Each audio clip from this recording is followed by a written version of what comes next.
اقبال کہتا ہے کاہن و پاپا و سلطان و امیر بار یک نخچیر صد نخچیر گیر از غلامی فطرت او دون شدہ نغمہ اندر نیو خون شدہ تا امین حق بحق داراں سپرد بندگاراں مسند خاکاں سپرد۔ اقبال تم انسان کی حقوق کی بات کرتے ہو، اقبال کہتا ہے ایک انسان تھا لاکھوں اس کے شکاری تھے، جناب کوئی بڑے عہدے والا تھا، کسی نے انہوں نے کہا غلاموں کی فطرت مار دی تھی لوگوں نے۔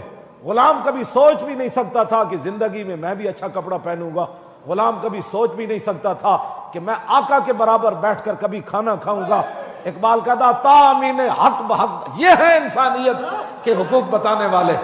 اقبال کہتا تامین حق بحق داراں سپرد۔ اقبال کہنے لگا جب یہ صورت بن گئی، لاکھوں شکاری آ گئے انسان کے اور غلاموں کی فطرت مار دی، ان کی سوچیں اور فکریں مار دی، اقبال کہتا ہے پھر اتنی دیر میں حضور آ گئے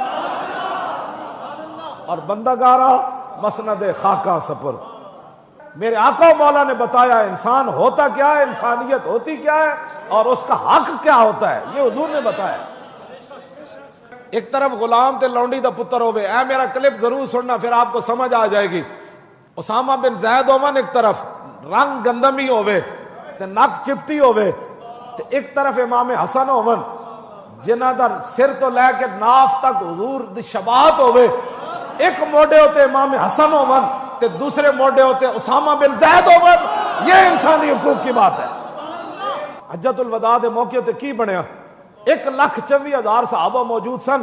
یہ انسانی حقوق کی بات ہے جو میں کر رہا ہوں۔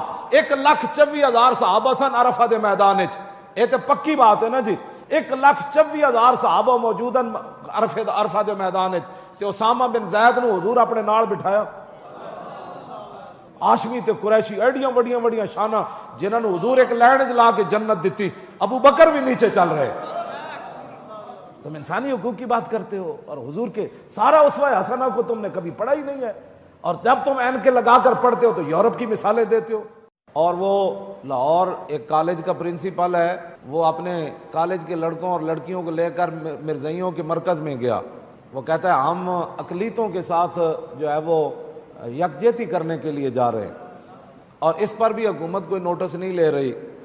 یعنی یہ سارے مسائل مجھے تو نہیں سمجھ آتی کہ پاکستان کو یہ کس طرف لے جانا چاہتے ہیں کہ حضور کی ختم نبوت کے منکر جو ہے ان کا تم بچیوں اور بچوں کو لے جا رہے ہو، اور کہ وہاں جا کر تم کیا سبق دینا چاہتے ہو، دنیا کو کیا بتانا چاہتے ہو کہ جو رسول اللہ کے ختم نبوت کے منکر ہیں ہم ان کے ساتھ اظہار یکجہتی کر رہے ہیں کہ جا رہے ہیں۔ میں بھی یہ علل اعلان برملا بات کر رہا ہوں کہ پاکستان کی ریاست کی ذمہ داری یہی ہے کہ وہ اقلیت لفظ تو یہی ہے نا جی، ہاں ویسے پڑھتے اقلیت ہی ہے، تو میں بھی یہ اعلان کر رہا ہوں، برملا کر رہا ہوں، جمعے کا دن ہے تو یہ میں اعلان کر رہا ہوں کہ پاکستان کی ریاست کی ذمہ داری ہے کہ وہ تمام اقلیتوں کے حقوق کی حفاظت کرے۔